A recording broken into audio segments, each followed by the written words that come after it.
Nizam al-Mulk, a figure of great prominence in the annals of history, was a statesman who towered above his contemporaries. His vision and political acumen were not only instrumental in shaping the political landscape of his time, but also earned him an enduring place in the annals of history. A guiding star in the firmament of the medieval Islamic world, Nizam al-Mulk's life was a blend of indomitable spirit, exceptional wisdom, and a deep-rooted commitment to education and scholarship.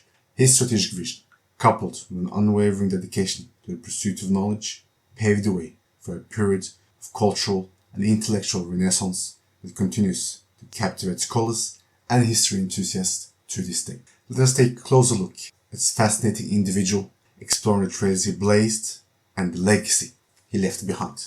Nizam al-Mulk, also known as Abu Ali al-Hasan al-Tusi, was born in the year 1017 in the city of Nuqan in the province of Tus. He earned the titles Nizam al-Mulk and Taj al-Hadratain, meaning the crown of the two presidences, as he served as the minister to two sultans. His father had a very moderate means, without any wealth or property. His salary barely covered his own needs and those of his children. Nizam al-Mulk's mother passed away when he was just an infant, and his father used to carry him to the nursing women who fed him for the sake of Allah without any charge. When his father's circumstances improved, he worked as tax collector for Abu al-Fadl Suri ibn Mu'taz, the governor of Khorasan at that time. Nizam al-Mulk's father focused on his education, teaching him language, eloquence, grammar, the Holy Quran, the Hadith, and fiqh. And Nizam al-Mulk memorized the Quran at the age of 11. Absorbing the pursuit of knowledge, he traveled between the cities of Iraq and Khorasan to learn from the scholars. His desire was to be among those who narrated hadiths from the Prophet Muhammad ﷺ, and he devoted his efforts to learning writing and arithmetic.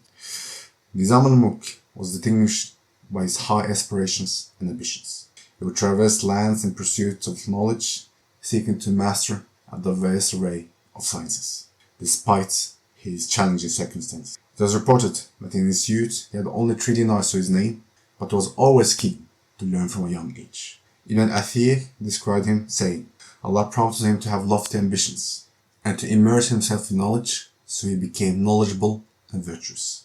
Ibn al-Jawzi also described him saying, he had a high ambition despite growing up poor and as an orphan.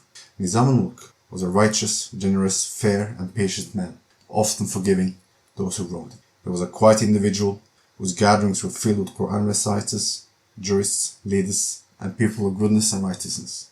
His company was a source of piety and humility, and he admired those who pointed out his flaws, causing him to become humble and weak. It was said that he never sat without ablution and never performed ablution without offering a voluntary prayer. He would fast on Mondays and Thursdays, and whenever he heard the call of prayer, he would stop whatever he was doing and proceed to perform the prayer. He was patient, composed, generous, brave, tolerant, and renowned for his good deeds. It reported that he said, I wish to be in a remote village, with a mosque where I could worship my Lord exclusively.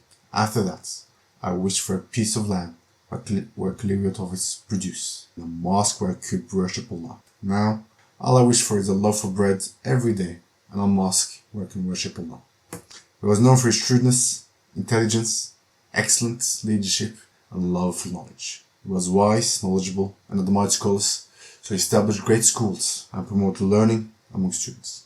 He was known for his compassion and assistance to the poor.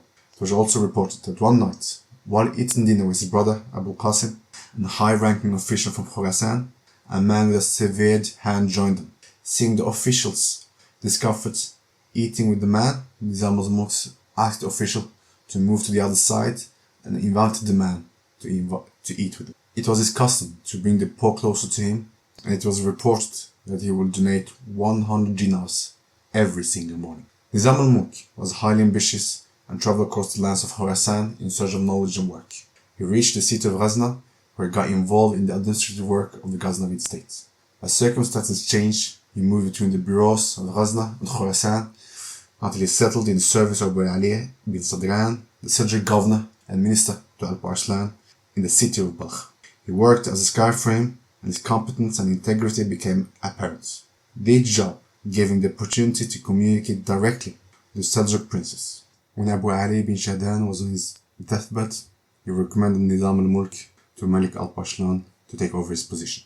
He then became Alparslan's minister and remained in this position.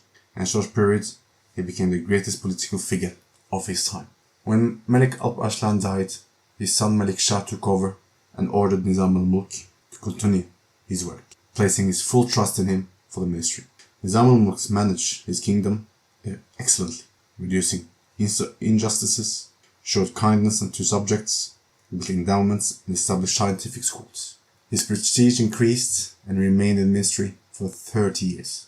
Nizam al-Mulk carried out his ministerial duties with utmost diligence and contributed significantly to the managing the affairs of the states and provinces. He abolished taxes, established justice, and protected subjects from the officials, often personally investigating grievances.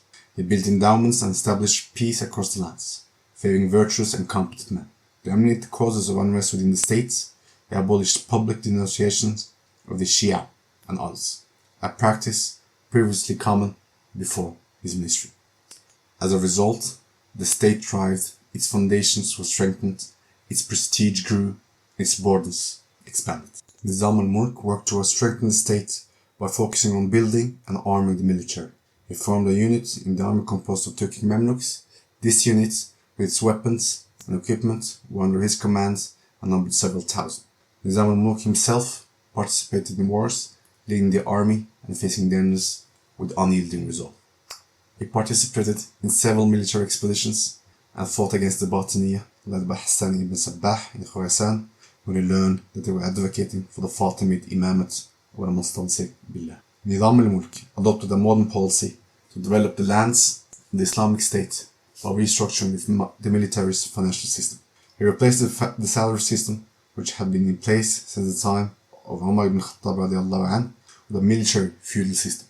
This involved granting agricultural lands or ports to soldiers or officials for the permanent or temporary use in exchange for performing duties.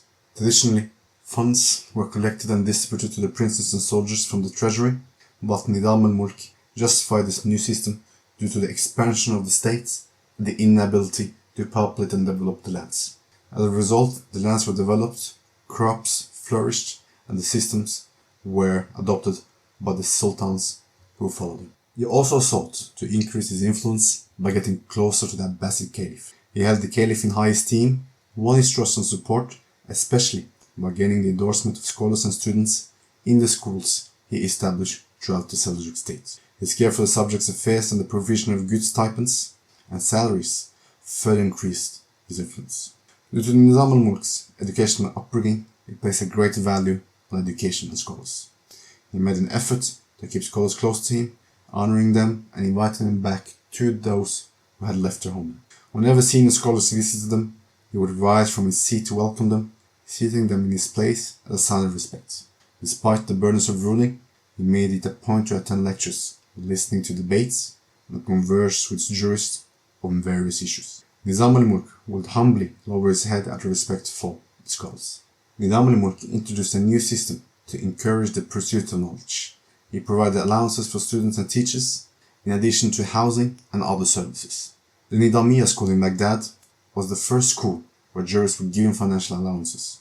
He improved the establishment of programs and curricula so that students would study grammar, language, literature, fiqh, hadith, Quran, and auxiliary sciences. Nizam al-Mulk's objective of establishing these schools was to strengthen the Sunni doctrine, enable it to resist the Shia thoughts, and create a group of competent administrators to fill state positions.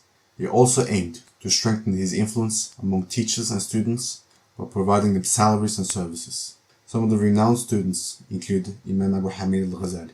He encouraged applied scientific research and employed the mathematician Omar Khayyam and provided him with an astronomical observatory which among the most advanced in his time, leading to the invention of the Seljuk or Jalali calendar. Nizam al-Mulk also contributed to the development of Arabic and Persian literature through his book Al-Wasaya, in which he summarized his life experiences and provided advice based on these experiences. His book, Siyasat Nama, is considered one of the best works written in Persian, detailing his experiences in state administration. He wrote it later in his life at the request of Sultan Malik Shah, who tasked him and a number of other state notables with examining the condition of the Seljuk kingdom and writing about any negative aspects and commendable practices of previous sultans to represent to him for consideration as a constitution. Several books were presented to the sultan, but Malik Shah chose Nizam al-Mulk's Siyasatnama, saying, "I have taken this book as my guide and I will follow its path." Nizam al-Mulk was assassinated on the 10th of Ramadan in the year 1092 while he was fasting. The assassination happened during an outing with the sultan when a man intercepted him, claiming he had a complaint to present. As Nizam al-Mulk approached him to listen, the man stabbed him with a knife in the heart, killing him instantly. The assassin was caught and subsequently executed. Nizam al-Mulk's last words were, "Do not kill my murderer, I have pardoned him. There is no God but Allah." His body was carried to Isfahan and buried in the school he had founded. He was 77 years old at the time of his death. Ibn Aqil and al-Jawzi said the following about him: "What do you think of a man who was always in the public's good graces? He had given so much from his own wealth that he satisfied the people. They only lamented the harsh times due to scarcity and challenging circumstances. However, when his kindness reached them, they refrained from blaming the times.